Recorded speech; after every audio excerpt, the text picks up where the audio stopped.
welcome to the Horror Corner. Welcome. How are you doing?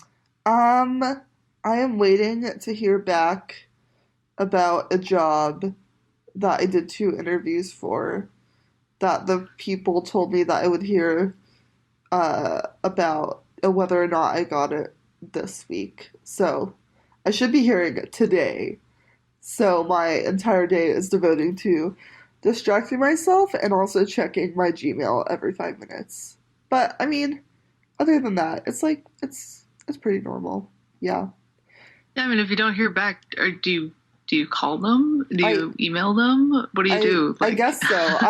I plan to call them tomorrow if they don't get back to me. But they did Okay. explicitly say we don't ghost people. You will hear back from us. Oh, okay, So that's good. it should still be fine. Yeah. Yeah. But I mean that's happening. So who knows? Maybe during our recording I'll get a notification and it'll be like, you're hired, and then you will all be able to see me in that beautiful moment of relief, existential relief that I'm not going to have to move to Boise because I can't afford to live here. But anyways, Yeah, yeah, that would be fantastic if we don't have to yeah. move. I don't have to go back to I hate um, moving so much. conservative land. Yeah, I mean, yeah. Tell me a murder story. I will. Yay. It's less focused on murder today. Sorry, Uh-huh. let me move my notes further from the mic because it's a paper note. Oh yeah. Because I've given up on multimedia notes. I've also given up on media notes. I've just scribbled. I think I've just given up on notes. I totally thought you were gonna say I've just given up.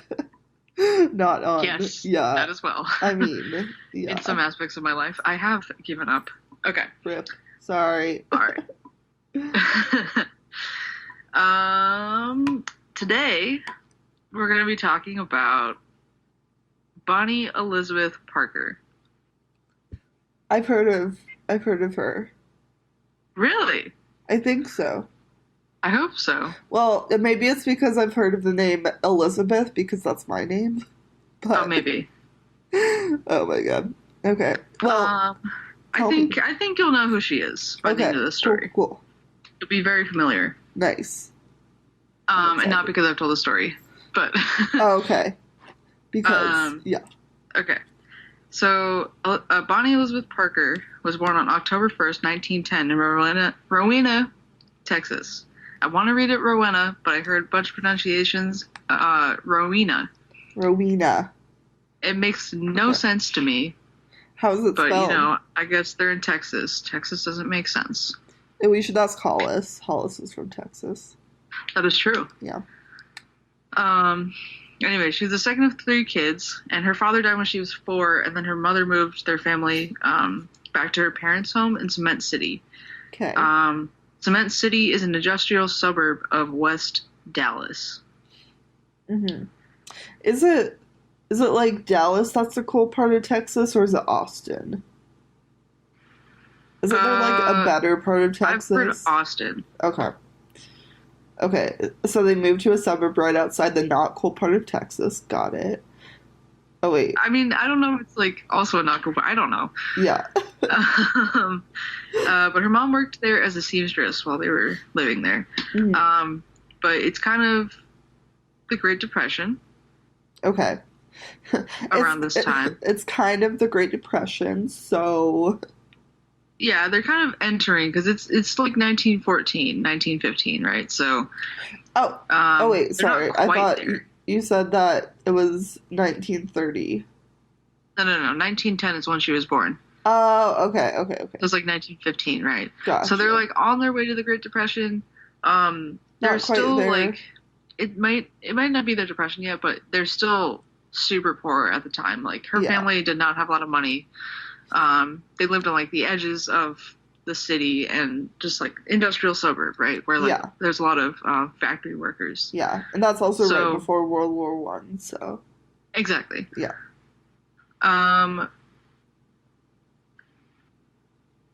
I don't know what that word says, but she was 5 feet tall. Loved to sing, Okay. dance, and 5 write feet. poetry. Yeah. She was heavily inspired by movies, and she really liked the escapism and reinvention of character in it. So, like, creating your own story, your own character, and like being whoever you wanted. Um, which for her was not to be poor and the middle child of a widow. Oh, yeah. So she ended up dropping out of school at 15 to marry her high school boyfriend, Roy Thornton. Mm-hmm. Is it Thornton or Thornton? I don't know. Can't read it. In September of 1926. So Okay. this is like Great Depression. Was it like this? Was it still the Roaring Twenties? Or, Yes, okay, but like the Roaring Twenties only applied to like rich white people and not poor people, right? pretty much. Okay, got it. I thought that the Great Depression started when the market crashed in 29. Did it? Is that right? Or am I wrong? Yes. I think someone. Sorry, let me think about this. I think some would classify it as that, but since this is like the middle of World War One, it's like already kind of Hmm. a sucky time. Yeah. Plus, like prohibition and all of that. Like Oh, yeah, yeah, yeah, yeah. it's the Roaring Twenties, but yes, for rich white people. Yeah. And it's like the rise of industry and factory work and stuff in America. So Yeah. Also, like, I don't. Yeah. also, also like capitalism like unhinged and going crazy and Yeah, stuff. so Yeah. even if it's not officially like the Great Depression, it's definitely Like, not doing great. yeah, it's like a hard time to be living in. Yeah. Yeah, kind of like right now. Yeah. Yeah. Okay. Yeah, so I watched a documentary that said that Bonnie Elizabeth Parker had a tattoo of Roy Thornton's name Uh-huh. on the inside of her thigh, which, like, for the 1920s, getting a tattoo, much less a woman with a tattoo on the middle of her thigh, That's like, pretty badass, honestly. scandalous. I know. But also, if you're gonna do that, why would you get it of a cis man's name? I swear to God. It's the 1920s.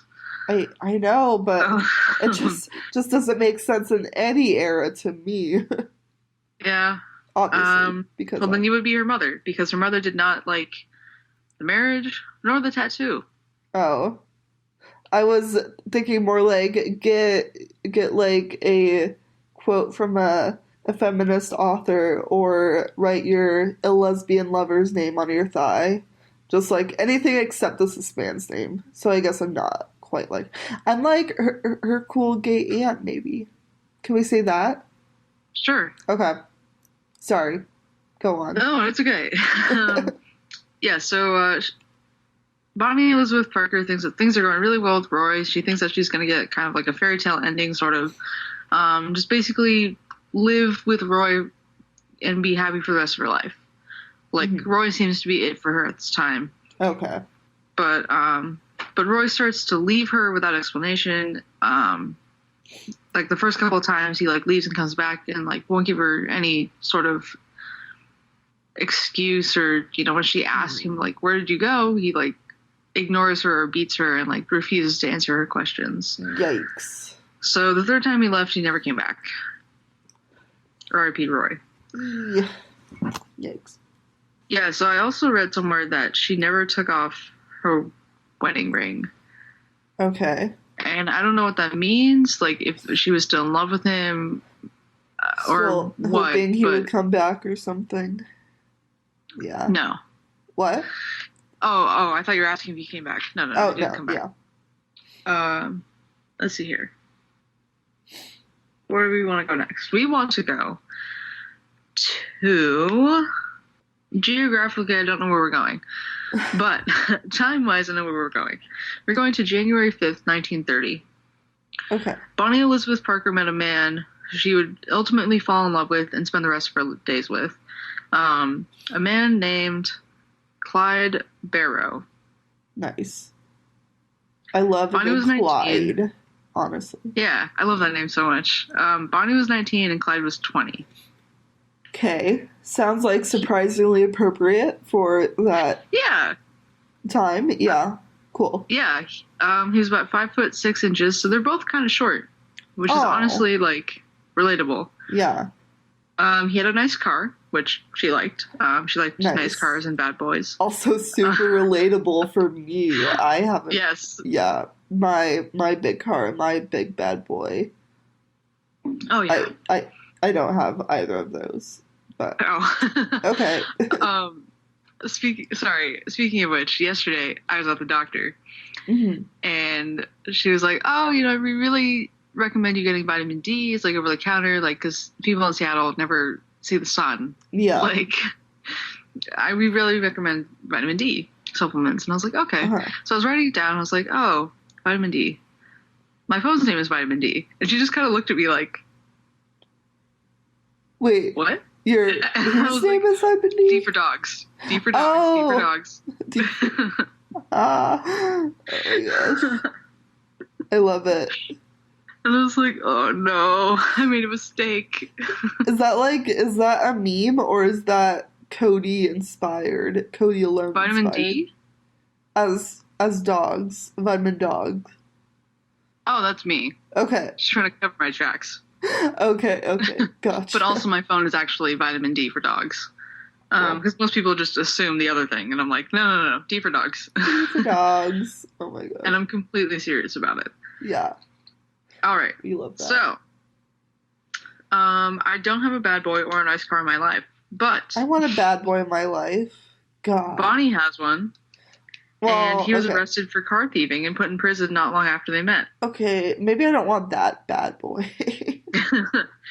I mean, Bonnie did. She was inspired by the movies that she watched and helped him break out, Oh, okay. only for him That to be is captured a again and sent back to the East Ham prison farm wait, so he in got sent April of back? 1930. Did she also get No. okay. Easton Prison Farm, aka a hard labor farm, Wait, was, labor farm? yes. Oh my gosh, okay. Yes, it wasn't a great place for him when he was No, 21. He just yeah. didn't want to be there. He was also sexually assaulted by another inmate multiple times while he Oh was there and no. decided he had enough of it, so he crushed the inmate's skull with a lead pipe. I mean, understandable. Exactly. My next note says this is his first murder. This is his first murder, and honestly, question mark, understandable. Period. Yeah. So, Yeah, I mean that understandable. shouldn't even be well, I don't know the exact circumstances, but I would definitely say that was more self-defense then. Yeah. I mean, Um. Yeah. I was So, oh sorry. well, I was just gonna keep going. He really just hated it there, Yeah, and I mean that another makes inmate sense. ended up claiming responsibility for the attack since the guy was serving a life sentence anyway. It's like, it's fine. Like, I'll Yeah. get it. It's fine. Oh. Finally, he could not take the labor farm in prison anymore, so he Mhm. asked another inmate to chop off two of his toes Wait. Okay. so that he would like be sent to the infirmary slash like not have to work for a while, Oh, right? okay. Yeah. I thought that was like alluding to some grand prison escape plan, and I was like cutting off to. Okay, I got it. No, sort of, not It's really. to get into In the fact, he kind of made it hospital. worse. That's so fucked up that people in prison will like try to cut off their or like mutilate themselves just to get to a safe place. That really Yeah. bothers me. That's sad. Yeah. Even more sad is that he didn't know that his mother had written to the governor and successfully petitioned for his release at the time of his request for Oh the inmate to cut off his toes. no. Oh shit. So he walked with a limp for the rest of his life, and was released 6 days after he cut off his toes. Oh wait. I know this guy. I know this You do? guy. Does he end up being the serial killer? He does. Okay, I know him, and I will tell you why I so vividly remember him after you finish the story Okay. because it's a story. Okay, Go. Okay, I'm so so excited. Clyde reunited with Bonnie in 1932 in February, and which was like the ultimate rise of detective and true crime flicks. Hmm. All of that. Bonnie was clearly enamored with her American gangster, the bad boy type, as well as the rest of America, basically in the Great Depression. Like Hmm. everyone was just reading detective comics, well, I don't know if they comics necessarily, but like novels and like just detective gangster like catching the bad guy, being the bad guy, running away, like Hmm. the bad guy, the bad boy, Bad the boy. American gangster. Um, yeah, everyone just fell in love with that character, and Bonnie was no different. Page 2. Now, we're going to go back to the early 20s Okay. to Ford mass producing his cars. Okay. And we're going to fast forward from there to when he invented the V8 engine Okay. and started putting them in mass produced cars. So, V8 engines were the fastest on the market at the time and used an electric starter. As opposed Before to. they used a gas starter, Okay. I believe. And this is how Clyde and his brother were able to hotwire cars now Oh, okay, okay. to steal them. Yeah. So Clyde's brother became an expert, a master at hotwiring cars and taught Clyde. Hmm. And Clyde started stealing cars with him and fell in love with it. Okay.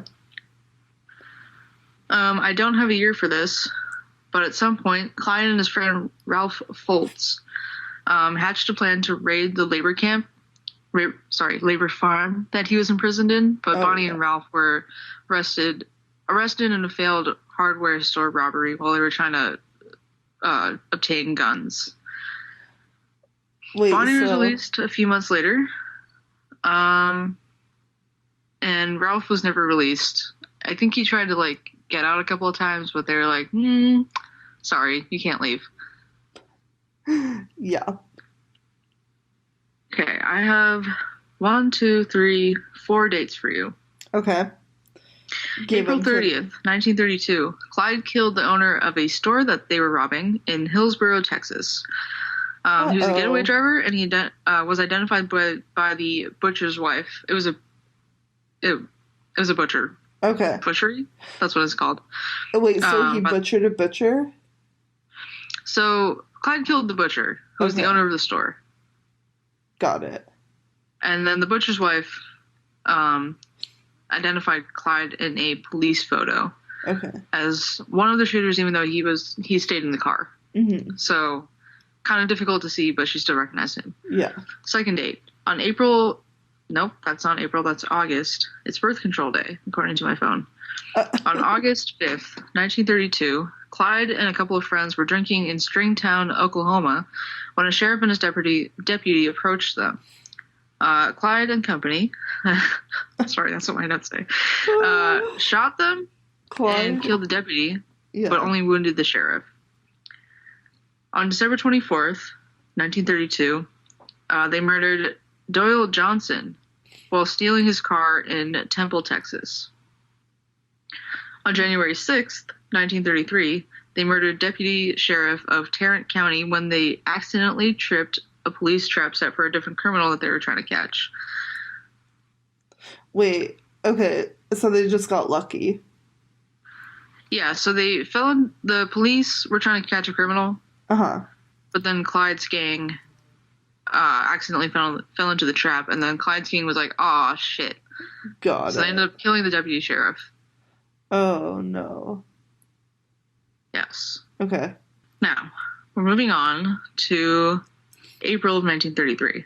Clyde and his gang have been driving around, stealing cars, killing people, officers of the law, people who are trying to stop them from stealing things. Yes. In April of 1933, they had to leave their Joplin apartment in Missouri When police heard about bootleggers, which generally I know bootleggers in the context of people trying to make alcohol Yeah, and like smuggle alcohol. moonshine in Ohio and stuff. Yeah, so which Yeah. is what Joplin, Missouri is mostly known for Okay. at the time. So police are like, they hear a tip, they're going to go after it because they're like, this is peak bootlegging time. We're going Yeah. to try to catch all the bootleggers. Peak So, bootlegging. yeah. So they go to their apartment and they hear about, like, oh, they're bootlegging the garage of this apartment building or whatever, this house. So Yeah. they go to the apartment and a gunfight ensues. The police block the garage door so that nobody can come out. But of course, by this time, Clyde and his friends have like amassed so many guns and so many weapons that, like, I guess that's the same thing. Yeah. They just have like a whole arsenal in this garage apartment. Ugh. So they don't even open the door. They just open fire through the door of the garage. Wow. Yeah. So I believe they ended up straight up like killing one of the officers, and then another one was wounded enough that he died the next day. Huh. But the officers that survived searched the apartment to find that since this was kind of a surprise sneak attack on both of their parts, like the police that showed up were only really armed with a couple of pistols. Like they weren't expecting to encounter Clyde and his gang, Yeah. who had a like whole arsenal in their apartment. a machine. So Yeah. No. they weren't really prepared, and so like when they opened the garage door, they're like, "Oh shit! Like this is." They left behind everything, Oh. Yeah. right? Like it was a surprise attack. They didn't know they were coming. They just basically had all their stuff there. Yeah. So they left behind photos of the couple, Bonnie and Clyde. Hmm. What does this say? Oh, I thought this was wow. Chicken What? scratch. They left behind photos of the couple, the cars, Bonnie with the cigar, which actually became really famous because she was like a woman Uh-huh. being all sassy in the photo and like Yeah. smoking a cigar. Smoking, Like that's yeah. unheard of in the 30s. Yeah. And Bonnie's poems. Yeah. Wait, so who has the stuff? Is it the police or The is police have Okay. this. Okay, good. The police raided their apartment and took all these things. Okay. So the photos weren't developed originally. Like they found a whole bunch of undeveloped photos. But when they developed them, Huh. they found all these things in the photos. Uh-oh. And of course, what are the police going to do? They're going to publish the photos. Wait, and what did the photos have in them though? The crime scene photos, Pictures of Bonnie. as in private pictures of Bonnie that children shouldn't see? Oh, no. Just photos of her and Clyde and her and Clyde and Oh, her and okay. Clyde in the cars that they stole. Okay. I was thinking something. Oh, yeah. Sorry. Okay. No, No, you're I good. should have been more clear. You're right. Yeah, so of course the police published these photos in the newspaper, and the couple find it harder and harder to evade the police now that there are photos up in literally every newspaper. Hmm.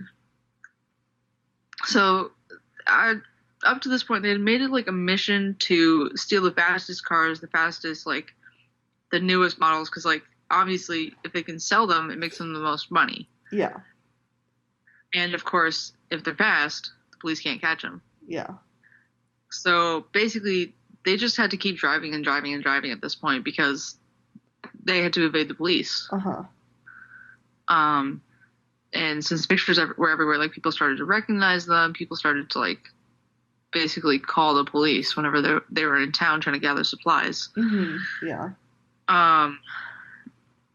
So this was not fun. This was not great. Any sort of wealth that they had amassed during Yeah. their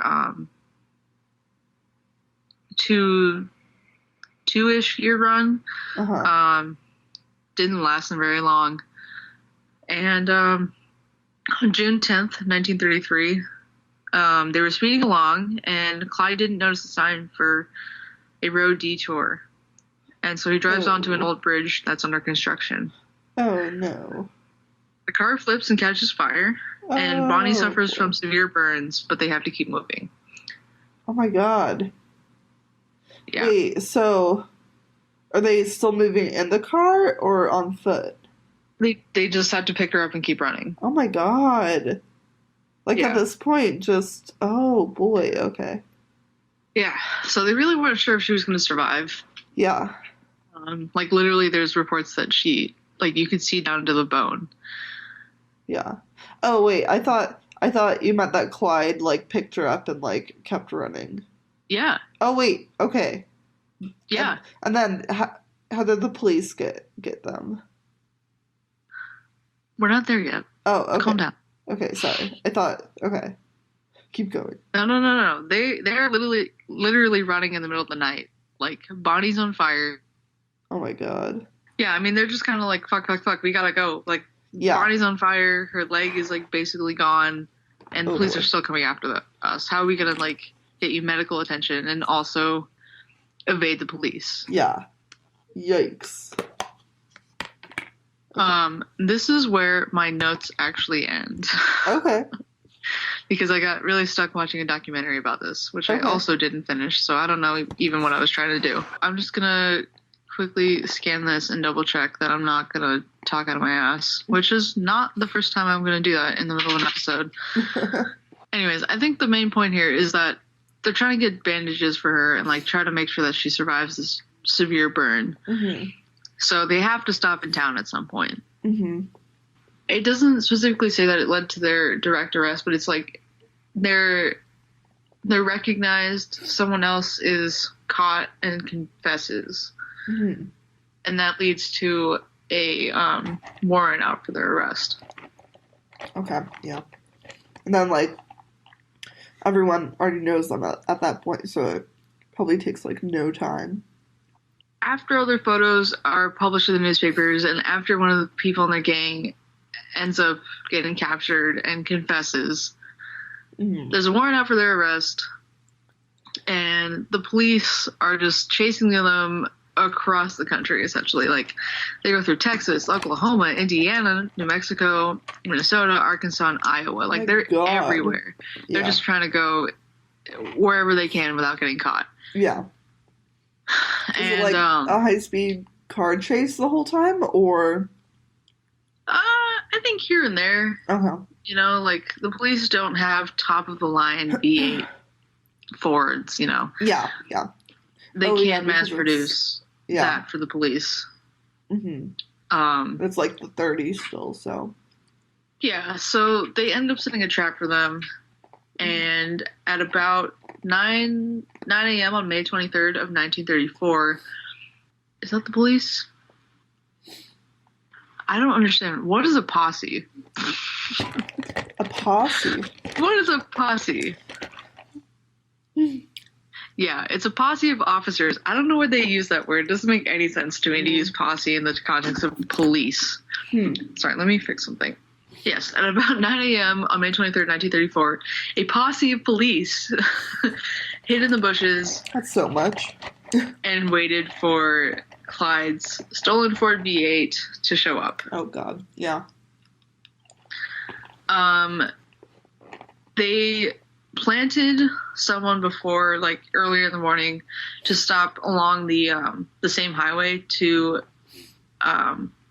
distract Clyde and his friends, Mhm. to kind of lead them towards the police Okay. group that were like hiding in the bushes, right? So like they planted someone to divert them to the trap. Okay. And so they heard the car approaching. What the fuck is going on outside? They're doing construction. How dare they? Oh, no. Anyways, they heard Clyde approaching. They're like, all right, let's go. Uh-huh. This is it, boys. We got him. So they open fire, Great. and they end up killing Clyde and Bonnie Oh, after shooting about 130 rounds. wait. So that's a 100 lot of rounds. There's a lot of that. Fuck. People, the officers some of them ended up losing their hearing for a while Mhm. Oh, no. because it was very loud. Yeah. And they emptied their entire weapons into the car. Sounds a little bit extra, but okay. I mean, they really wanted to get them. Mm-hmm. Yeah, I mean, I get it, I guess. Yeah. Mm-hmm. So it turned out that in the body autopsies or whatever, they were like, well, they're definitely dead. And they've been shot at least 50 times each. Oh my god. So, yes, a little bit extra. I mean, One of the coroners listed Corridors. 17 separate entrance wounds on Clyde's body and 26 on Parker's oh body. my god. Bonnie's body, sorry. Wow. They both had headshots. There's a bunch that ended up in their spines. Just overall, they're definitely deceased. They're dead. Yeah. So, the police officers who had fired 130 rounds into their car investigated their car and searched their car. They found an entire collection of automatic rifles, sawed-off semi-automatic shotguns, assorted handguns, and several thousand rounds of ammunition. Oh my god. And in addition to that, they also found 15 sets of license plates for various states. License plates are expensive. Oh, well, I guess they're obviously not buying them. I don't think they bought these. Oh my god. Yeah. I don't think they paid for these licenses. Oh, wow. That's embarrassing. It's okay. Yeah. So they were buried side by side in the, what do you call it? Cemetery. That's what it's called. I wanted to call it a morgue. That's not correct. Okay. They were buried side by side in the cemetery, and it was a whole spectacle. People showed up from everywhere to come see them come see their bodies. First of all, Ooh. there's so many pictures of the crowds. There's so many pictures of their bodies. There's close-ups on their faces that have been released, and I'm like, no, thank you. Yeah. I don't need to see that. They've been shot. I don't need to see a dead body. Yeah. Gross. Without ceremony. It's not for me. No, thank you. But yeah, it just became super sensationalized, and this is what made this is the beginning of the Bonnie and Clyde legend. Yeah. Right? This is Bonnie and Clyde, as they are known. I just want to end this a little bit on Bonnie. Not much is known about her, in her sort of mental state, essentially. Obviously, very influenced by media at the time, movies and the American gangster sort of allure, right? Yeah. People were really into the American gangster, and apparently Clyde had told her multiple times to leave, I don't want you to live this life of crime with me. It's going to be hell. It's not going to be fun. Yeah. But, she refused to leave. And, I don't know how much you know about, the modern Bonnie and Clyde sort of tale or whatever, but it's No. They're a couple that are in love and they commit crime together, and this is their ride or die. Yeah. But she just, it was almost like she had a sexual arousal. Yeah. Right. And so this is called hybristophilia. This is what the Wikipedia page reads. Okay. Hybristophilia is a paraphilia in which sexual arousal, facilitation, and attainment of orgasm are responsive to and contingent upon being with a partner known to have committed an outrage, cheating, lying, known infidelities, or crime. Huh. Such as rape, murder, or armed robbery. Oh, wow. So, in popular culture, this phenomenon is also known as Bonnie and Clyde syndrome. Okay. Huh. You can see this also appearing in Ted Bundy's case. Oh, yeah. Yeah, when all the women come to the courthouse and are completely packing the courthouse because they want to see this criminal. They're in love with him. They write him a bunch of letters. Yeah. He ended up Like he got someone pregnant in prison because she was so enamored with him and like married him because she was so like in love with the idea that he was a criminal. Yeah. They This is also seen with Jeffrey Dahmer, who was a cannibal. Yep. Ugh. Like an actual cannibal. Yeah. Who also had like a bunch of people who had a bunch of women sending him letters and money and other things like while he was in prison. Another example is Charles Manson. His whole following probably had a hybristophilia. Yeah. Also Richard Ramirez. Okay. Yeah, no, they did like an episode like that on CSI where like there were just these there was a serial killer and then all these women who were just like called themselves like his wives and stuff and just so creepy and weird. I mean, I don't want to kink shame anyone. I want to shame how they're I guess expressing it.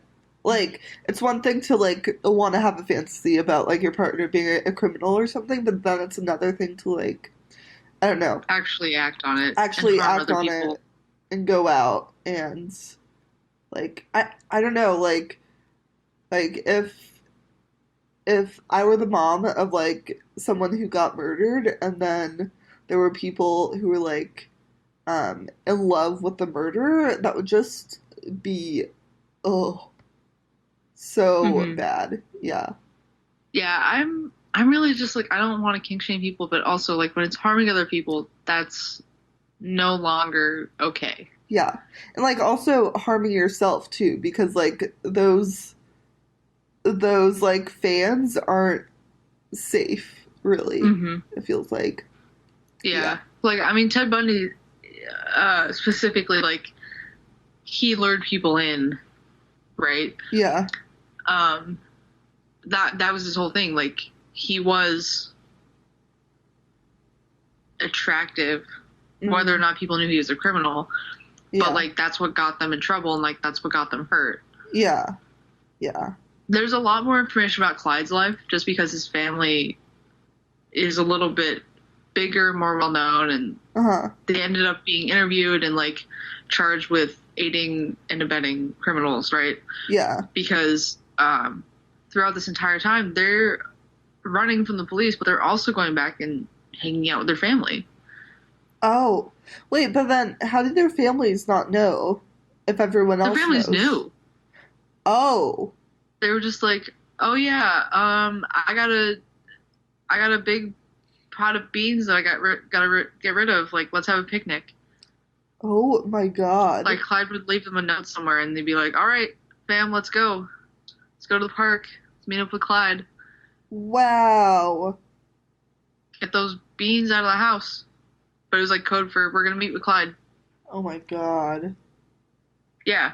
Did they like encourage them at all to go to the police or were they just like did not care what I guess what they their just kids were didn't doing? care either way. I mean, like Clyde's brother was in crime. Yeah. A couple of their other family members were in crime. Like it was just they're poor and in crime. It's the life. Yeah. Yay. Okay. That was a good one though. Thank you. Yeah. I remembered Clyde because when you said that he walked with a limp because like you know that you know how like able-bodied will like compliment disabled people for doing like everyday life things. Like oh yeah. Yeah, like 3 days ago at Starbucks, this rando man literally came up to me and he's like, "It's so impressive how you can type with one hand." In case our listeners don't know, I only have use of one hand and I'm in a wheelchair, so that is how I know these things.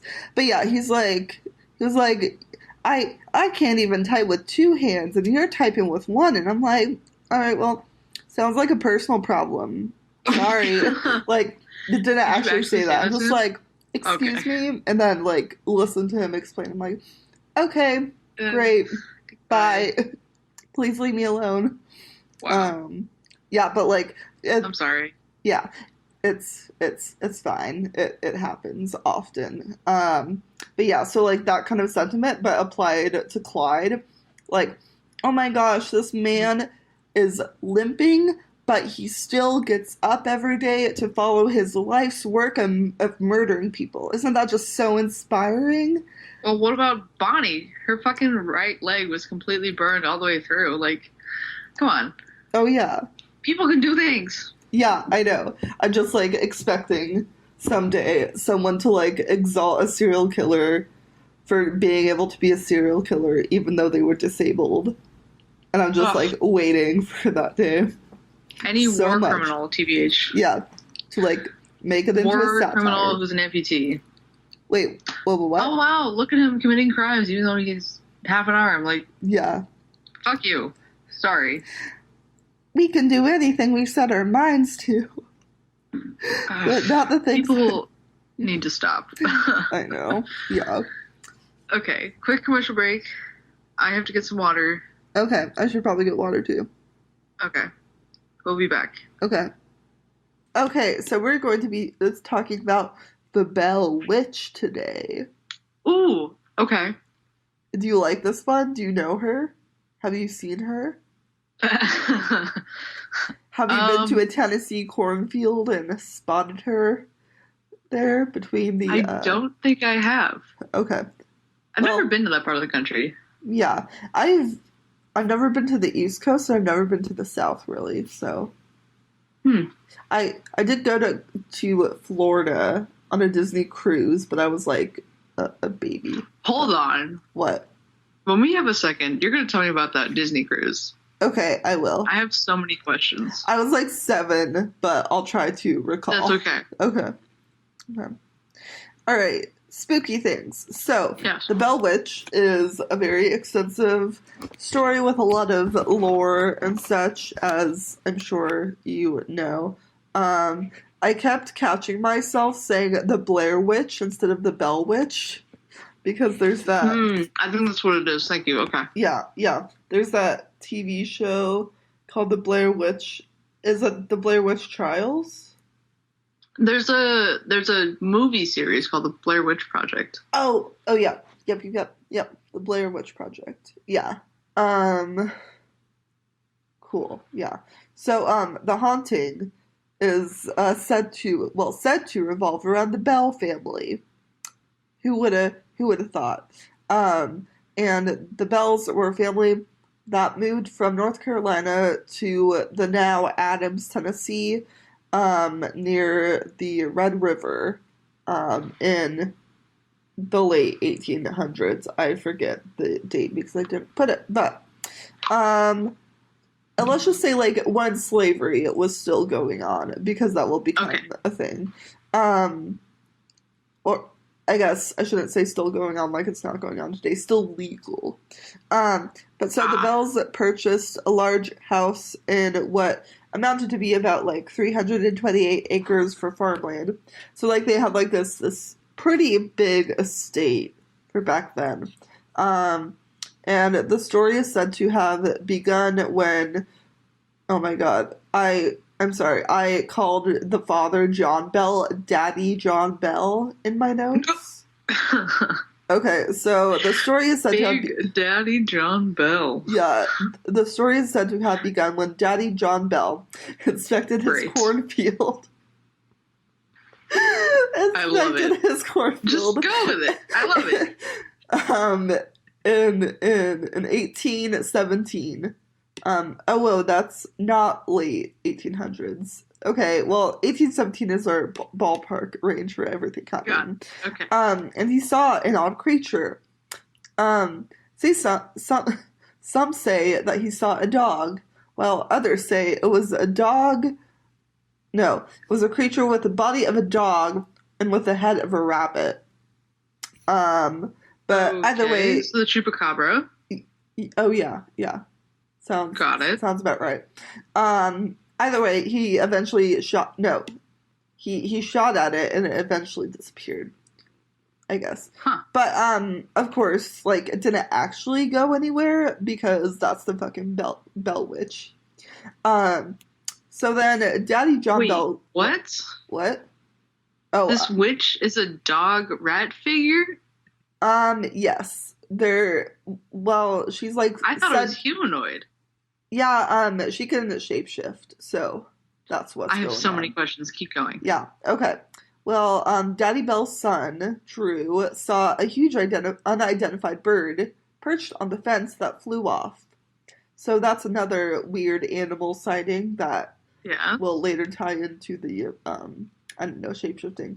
And then, a few days later, Bell's daughter, Betsy, saw a woman in a green dress swinging from the limb of an oak tree. Oh. And that's from Wikipedia.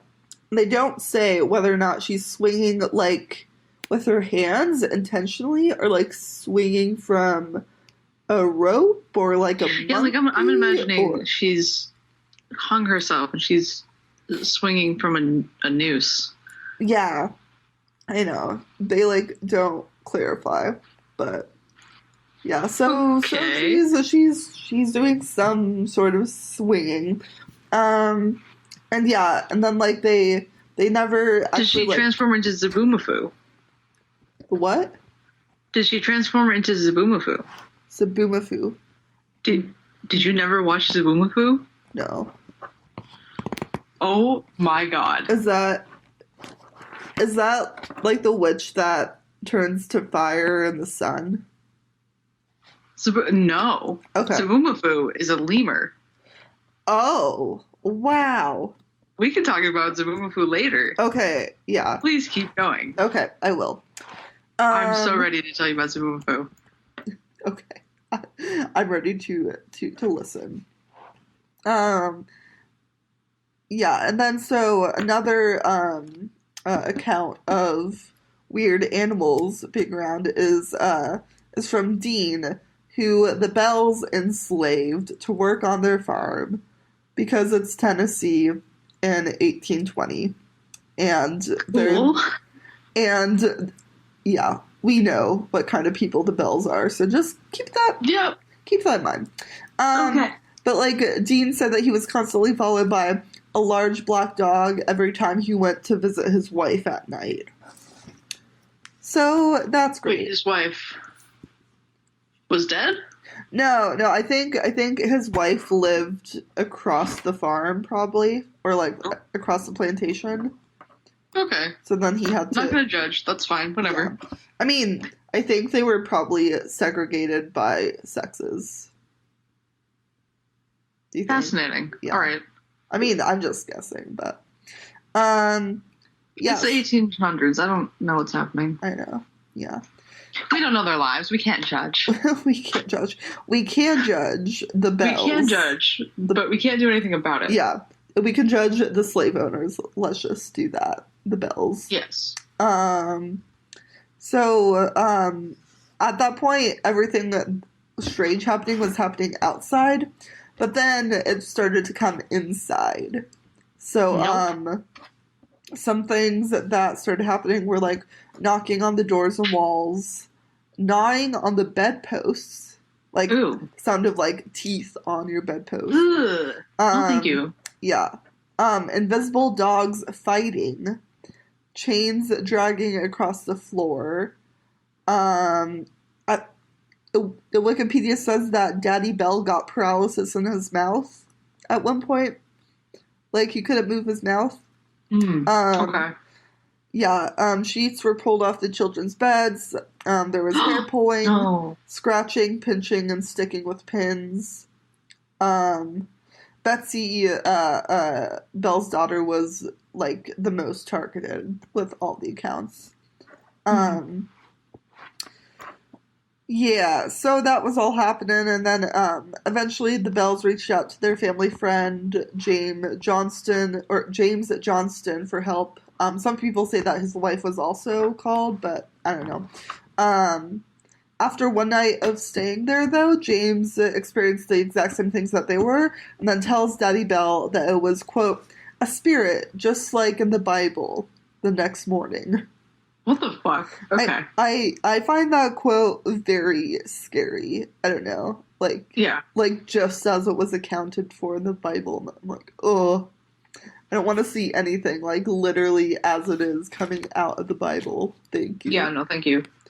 Um, and the story of the Bell Witch spread really fast and really far to where like pretty much all of Tennessee knew, and people were coming in from like states away. So everyone was like fascinated by it. It kind of created a media frenzy, which made things get very interesting with like different accounts told and different experiences reported and such. Yeah, so a reporter was said to have actually like reached out to the Bell Witch directly and asked her who she is and what's wrong. And at one point, someone got that her name was Kate, and then someone else. I hate that. Yeah, I know. Why don't you just have some creepy ass name? Like I don't know. Tabitha. I didn't want to use that name, but Really? sure, yeah, that's the name. Oh. Well, because Tabitha's been mostly associated with like African American quote unquote witches. Oh, I did not know that. Okay. Yes. Good to know. Thank you. What's another creepy ass white name? I don't know. Megan. Mary? Shout out to And That's Why We Drink. Thanks. Yeah. So her name is Kate, apparently. Gross. Okay. Yeah. And oh yeah, and then I think probably another person asked like, what does she want? Why is she there? She is said to have said, "I'm a spirit. I was once very happy, but have been disturbed." And drum roll, right. Please. Drum roll. Oh, I don't. It's okay. We can like add it in. That was probably hell in your ears. Yeah, I'm sorry. That's okay. We can like find a sound effect or something. Oh, I have one. I got it. Okay. People began to blame it on an indigenous burial ground. Sounds about right. Because all of America is a burial ground for indigenous souls. This is correct. And it is a disgruntled spirit who is indigenous coming and haunting people. Yeah, which is so fucking basic and probably, yeah, I don't know. Anyways, that's just like a trope. So people kind of like tried to source it back to that, and then the legend and lore just kind of continued. And then so like everything that I mentioned so far comes from an account written by Martin Van Buren Ingram. And he wrote a book on all this called An Authenticated History of the Bell Witch. And he wrote it in 1894. So pretty much all of this that I've talked about up until this point is like kind of based off of what he said. But since everyone is like so obsessed with it, and it's such a big Tennessee legend, and like some people say that it's like the most important haunting in America or something. There are a lot of other interpretations of what happened and like what actually went down and what is still going down. So we're kind of gonna divert from some of the basic like what supposedly happened stories. Okay. So wait, I'm sorry, I got Sounds lost. good to me. Yeah. Okay. Wait. My favorite thing about this Tumblr, sorry, real quick, Yeah. is that there's a straw. Wait, what? My favorite thing about this Tumblr that I stole from the Mom's Day thing Yeah. Oh, is that there's a straw. I'm sorry. I thought you were talking about Tumblr as in online social media. Oh, yes. And I got very confused. I'm like, what Tumblr? Mm-hmm. Okay. I found my place again. Okay.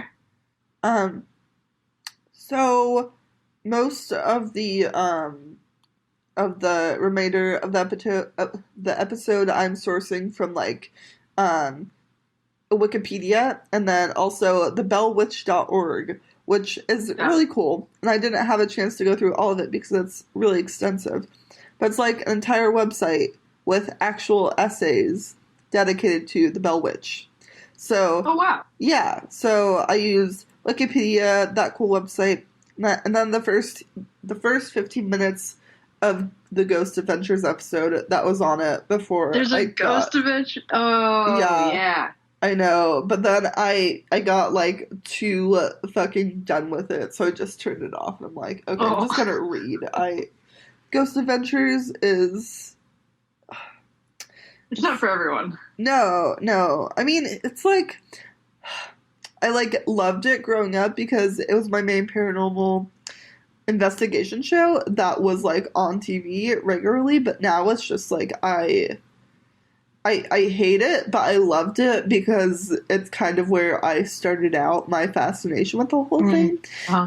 Also, it's so bad and so funny to watch Zach and his other men in their muscle t-shirts just Yes. screaming. Okay. So from all of these kind of other sources that came after the original primary history, was a belief that the Bell Witch could either A, teleport, B, be in multiple places at once, C, shapeshift, or D, all of the above. I vote for all of the above. Ding ding ding, you're And it's right. the worst, Woo! and we hate it. Yeah, I know. For example, there was a report, and I don't know how they got this to come together, but there was a report that the Bell Witch recited two different speeches given 30 miles apart from each other at the exact same time. Yeah, how do you verify that? Yeah, I think it's just because like back in 1819, like you would actually have to be at both of those speeches. If they were like happening at the exact same time, 30 miles apart, you would have to be in two places at once to be able to know what both of them said because there wasn't Right, the but how do internet. you come together and report that? I know, like, I don't know. yeah, But also, like, like, okay, you're like, okay, the sun's about here. Do they have watches?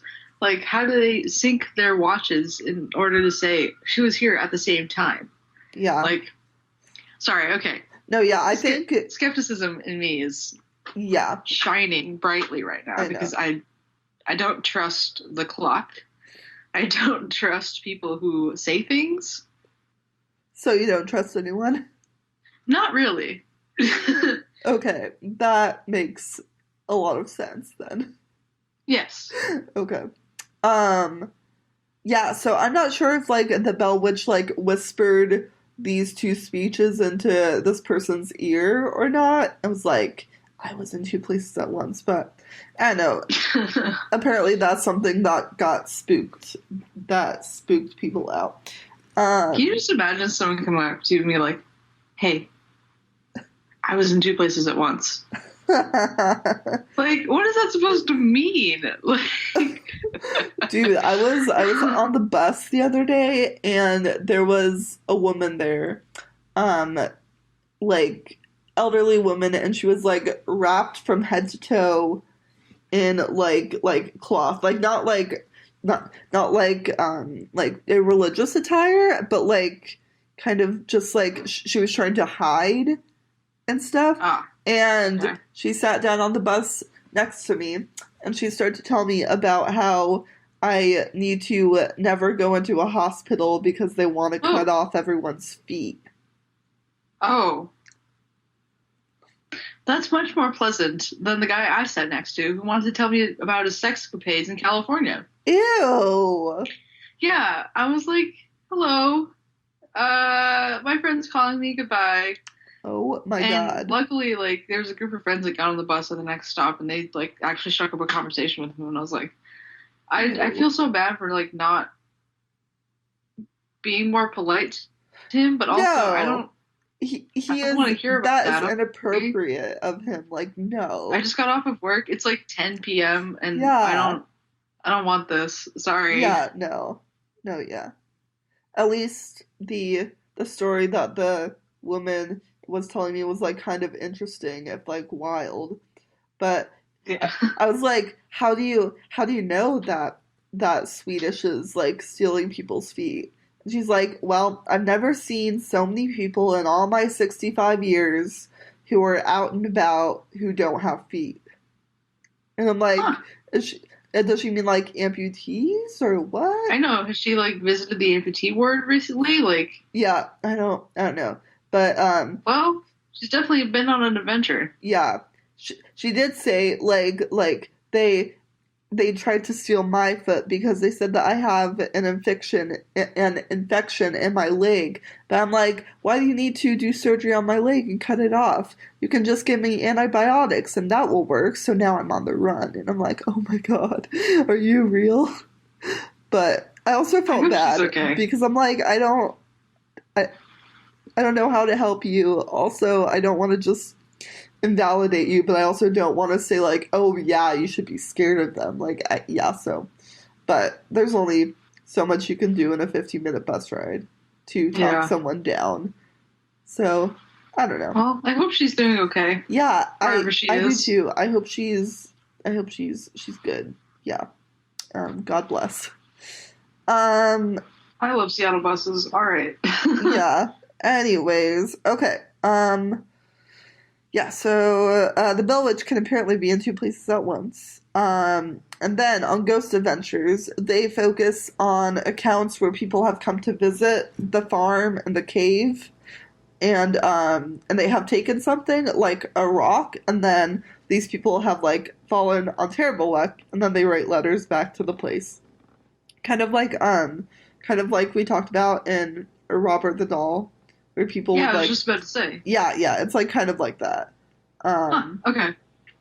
Yeah, and like Ghost Adventures also went like really, really heavy on like this is an Indian burial ground and blah, and I'm just Wow. like, no, okay, cool, and yeah, um, Thanks, Ghost Adventures. thanks, yeah. And then also according to Ghost Adventures, the haunting actually picked up when two of the bellboys were digging around in the yard and they found a human skull and they took it home, but one Uh-huh. of the teeth fell through the cracks in the floorboards. And then so when bad things started to happen, they tried to put the skull back, but they couldn't fix it because they had lost that tooth between the floorboards. Okay. So that's why the hauntings continue. But no one, and none of my other sources mentioned anything about a boy digging up a human skull. So I don't know. There's also this myth that Andrew Jackson is said to have visited the Bell Witch Farm on his own ghost hunt. Andrew Jackson. Andrew Jackson. Yeah, The I mean, face of the $20 bill. Murderer.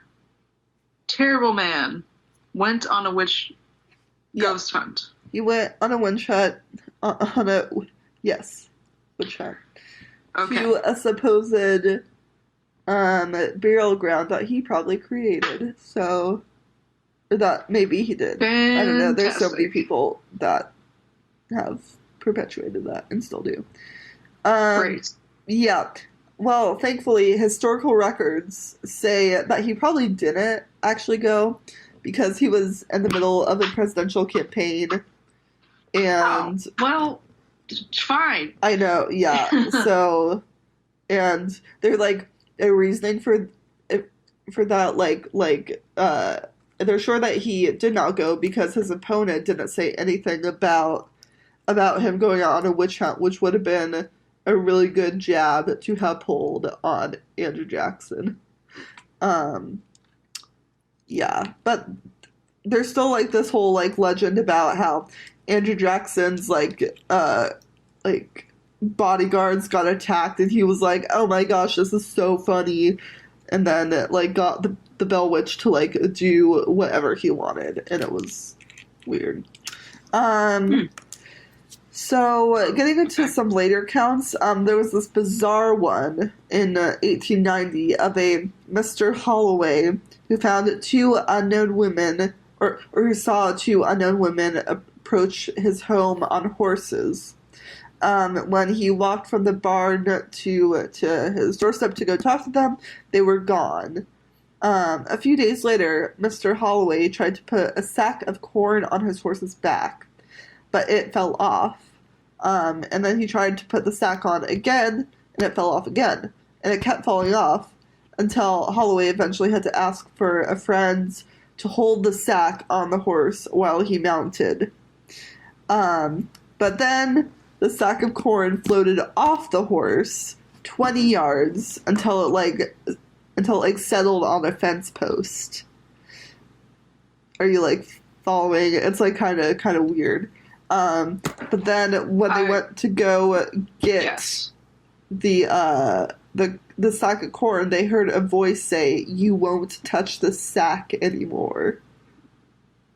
Fucking watch me. I'm gonna touch it all I want. Jeez. Isn't that just like so No, thank you. specific and so weird though? Ugh. Uh, Just imagine a whisper. It's like, don't fucking touch my sack. I Like, know. I mean, okay, imagine your sack of corn floating 20 yards and then you try to go back and get it again. don't fucking touch my corn sack, bitch. Yeah. Like, If something just like magically floated 20 I need yards to away get more from me, sleep. Oh my god. I'd be like, no, just fucking take it. I'm not going back for that. Unless it's Susan. yeah, that's hers now. Wow. Unless it's Susan. If anyone tried to steal Susan from me, I would go anywhere. Except maybe into water, because then I would be electrocuted. Anyways, Yes. Yeah. Don't do that, please. yeah, no. Yeah. Susan Tilly knows how to swim, I think. That's not gonna happen. In 1914, there was this girl named Bonnie Hainline, and she was a badass kid because she was playing hooky from English class, and she went to go explore the cave that the witch supposedly inhabited that was on the property, on or near the property. And she and her friends had been like doing like ghost hunts and like explorations for several years, which I think is so cool to have a childhood like that, and where like you have a place where you can go like just investigate the spooky with your buddies, and it's totally cool. That sounds fun. But this time when she skipped class and she went exploring, her lantern was blown out by a non-existent breeze. She tried to relight it, but it blew out again. So she kind of freaked out and she crawled along the water path. I don't know what a water path is, but she crawled along it until she Okay. reached the entrance again, where she saw an open can of pork, beans, and marshmallows. Okay. Yeah, and then later that night, she learned that police had found two escaped fugitives in the back of the cave. So Bonnie then realized, or she credits the witch for guiding her away from the two fugitives and for getting her home safely. So Hmm.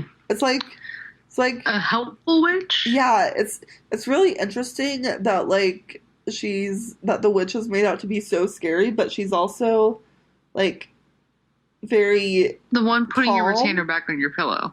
yeah. And like she's like not attacking people. She's like saying like don't touch the sack anymore. But it's like that's not a poltergeist activity. Like that's not Yeah. that scary. Yeah, so I don't know. But so Weird. that was one of the last accounts that I came across. I could have watched the full Ghost Adventures episode to know more, because I guess they were the first ever paranormal team to be let in to explore the Bell Witch grounds. Of course they would. Yeah, but I just couldn't do it. So, I kind of have. Oh wait, no, I do have one more account. You do? Okay. Yeah. I'm sorry. I like put it at the very end of my my notes, and it's called Wikipedia LSD sighting because it's so wild, and I'm like, this guy has to be on LSD. This can't be real. Okay. But so in 1987, H.C. Sanders, owner of a nearby gas station, reported. Oh, and this is a direct quote from Wikipedia because I can't summarize it. Okay. Owner of a nearby gas station reported 20 years earlier that he ran out of gas at night near the Red River across from Bell Witch Cave. He began to walk towards town when a rabbit came out of the woods and began to follow him. Sanders walked faster, but the rabbit kept pace, even as he broke out into a run. After a mile, Sanders sat down on a log to catch his breath. The rabbit hopped up on the other side of the log, looked at him, and said, "Hell of a race we had there, wasn't it?"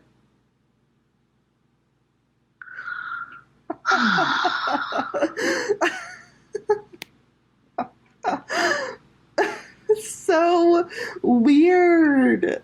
It's like some Alice in Wonderland shit. I don't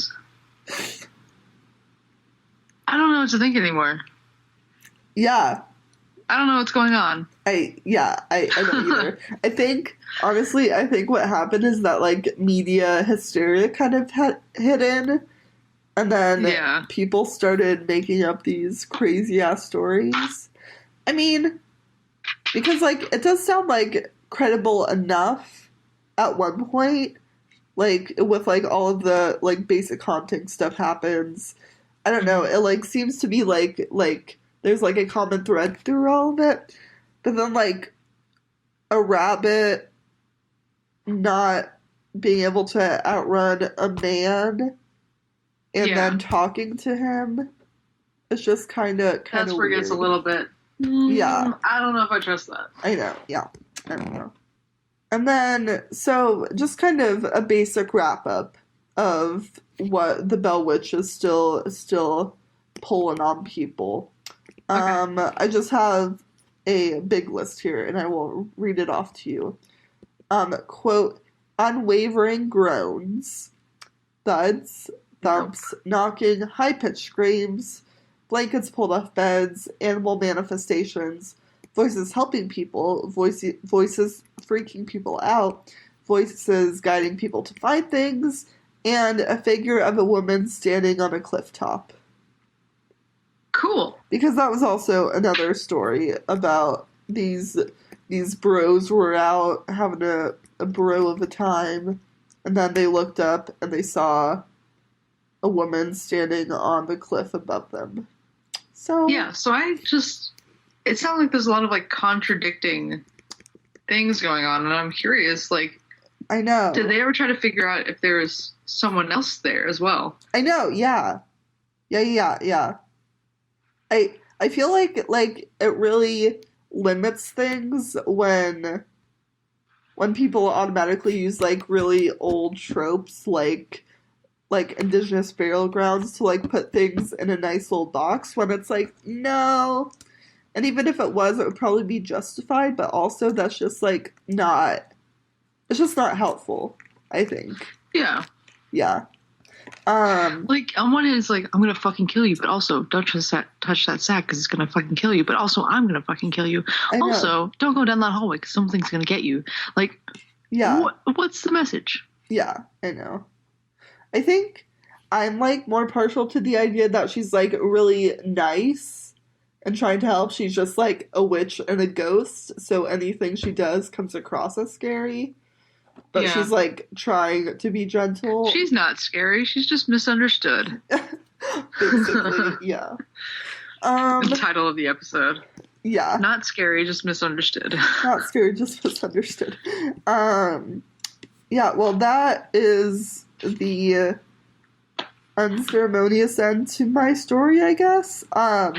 Something that I did want to do because I was, like, very disturbed at Ghost Adventures, like, I don't know, like, totally exploiting the, like, native burial grounds thing and just saying, and they like pulled shit. Like this one guy said, well, the natives were very spiritual, so obviously this is haunted and stuff, and just all this bullshit. So I really liked this book about indigenous hauntings written by indigenous people and about like kind of the cultural presence of those tropes, and I just wanted to give it a shout out and to recommend it because I love it so much.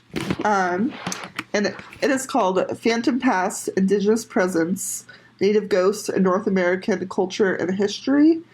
And it's by Colleen E. Boyd and Cole Thrush.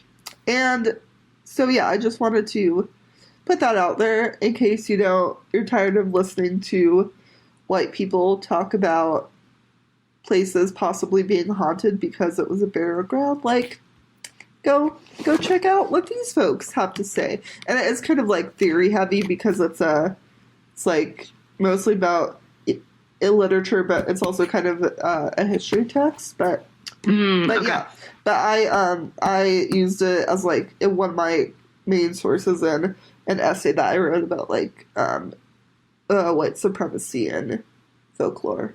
So I love it. Maybe we can like put it in the YouTube description. Yeah, I was actually thinking we could do like one of my inspirational it's not an inspirational podcast. One of the podcasts that inspires me to also work on this. There's a couple that I have. There's one called "And That's What We Drink." There's also another one called "Wine and Crime." Oh yeah. One of them is in South Africa. One of them is somewhere in the country. The other one's in Minnesota. They're all from Minnesota originally, but they're currently like spread out. So what they do is they post pictures on their blog and their Instagram. So I think it's a good idea that I'm going to steal from them. And maybe we can start posting pictures from our stories, and like pictures of our sources. If there's like a picture, like the cover of the book or something. Yeah. This week specifically, we can also post pictures of Zoboomafoo. Because I'm going to show Elle what Zoboomafoo is, who he is. I really want to know. I've like already low-key forgotten because it seems really complicated, but you'll tell me about it. Zoboomafoo is not complicated. It is a children's TV show that was peak of PBS. So we'll start posting a couple things on Instagram every week. From our stories. Or and I will, we can because put that Instagram in the is the one sources. thing We that can I'm put that in the description. Either way, we will communicate things to you. To you, yeah, and it will be good. To end this episode, I want to tell you a story about a dog. Please tell me a story about a dog. And I want to make this a regular thing because I have constant dog news, so I can definitely keep this up for at least 3 weeks. Oh yeah. This week's dog news is. And weren't we also going to do like a word of the week or something? I was going to do that. I should start doing that, and you should start doing the dog story. Do we want to do both or one or the other? I mean, I feel like word of the week won't take very long, so. Okay. Anyways. So I have a dog pulled up. His name is Narwhal. He showed up on the Dog Rates. Yeah, the We Rate Dogs Twitter this morning. Yes. He was born with an extra tail on his forehead. Oh. This is what the tweet reads. This is Narwhal. He was born with an extra tail on his forehead. It hasn't wagged yet, but he's working on it. 14 out of 10, always read the instructions before assembling your puppy. So he's got like a little tail coming out of his forehead. And he's really cute. Oh, I love it. Oh my gosh. So I'll link that down below in the description of the video. Yeah, that's amazing. The dog, Narwhal, was found roaming in the streets in the cold, along with an older dog. The rescue that took him in is called Max Mission. Aww. And they have like a website they can go to. But there's like a couple of videos of him that showed up on Twitter. And Whale Fact, which is a Twitter account, said that Narwhal is welcome in my pod any day. Oh my god. Oh, that's so cute. He's a whale and a dog. I love special needs dogs so much. And I say special needs as something that can definitely be applied to dogs, but not to people. So any listeners who are confused, don't call disabled people special needs. But I really want to just have like this house full of like disabled dogs and cats and be like, hey, we get each other on an extra level. You don't have a Yeah. leg? That's cool. I was mangled in the womb, so we're good. Oh. No, sorry. And that is supposed to be funny. Oh my god. Yeah, Yeah. don't, yeah, Yeah. yeah. There was at this period of time where I would tell my twin sister that anytime she like did something that like pissed me off, like, you did this to me, Wait, isn't your Megan. sister's name Megan? Yeah. Oh, I'm so sorry. I made a joke earlier about Megan. Oh, no, It wasn't that's about your sister Megan. It was about no. the name Megan.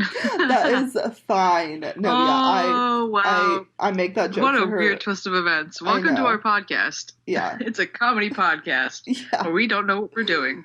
Yeah. As a kid, I would like tell her like, you did this to me. You crushed me in the womb. Great. But then like one day she like started crying and she's like, "Do you really think that I did that?" I'm like, "Oh, Aw. honey. Uh-oh. I went too far and people actually feel bad about that." Yeah. Yikes. Yeah. Anyways. Oh, boy. I've always like Okay. been very jokey about being disabled, but sometimes it's not funny to other people, like my sister. Yeah. Yikes. Anyways, Great. Okay. This is the okay. end of the podcast It's the episode. end. This is not the end of the podcast. Uh, The wow. the end Who of am I? this What day is it? What time is it?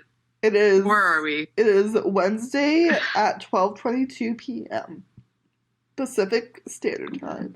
Great. And this is how we know that the Bell Witch came to both of us at the same time. Oh my god. Yeah, Modern recording. we love it.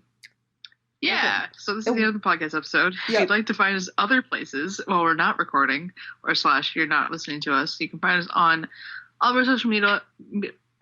What? Let me try that What? one more time. Jesus fucking Christ.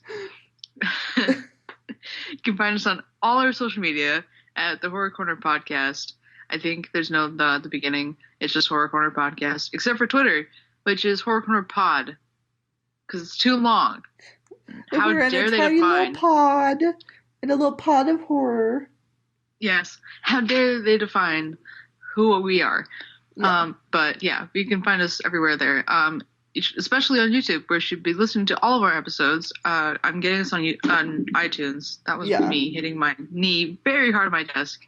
I mean, if people Ow. aren't listening to us on YouTube, they're not listening to us at all. Exactly. So tell your friends, tell your dog, tell your But please tell your 10 dog. times removed cousin. And tell us if your dog likes it, please. Yes. She's the one we If our want to voices impress. soothe your dog, please let us know.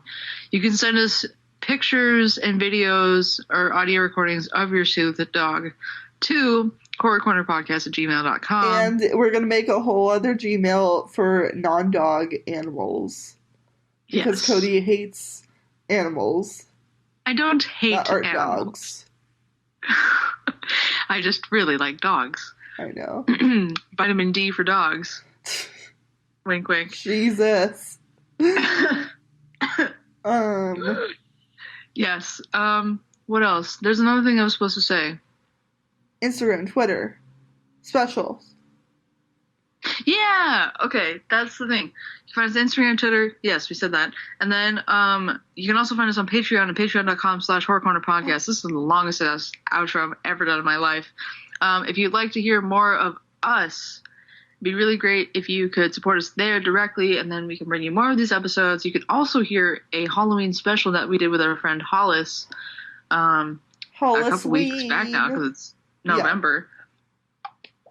But yeah, Hollis is great. They're a good friend from college, and they told us some good information. About Catholic exorcism.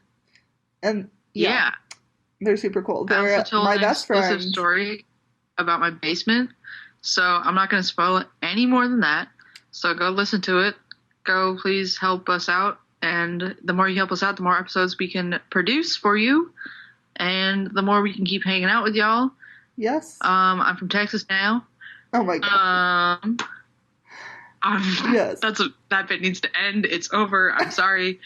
You will cut that out. Yeah. All right. Thank you so much for listening. I'm Elle. I'm Cody. All right. We'll see you next week. Bye. Bye.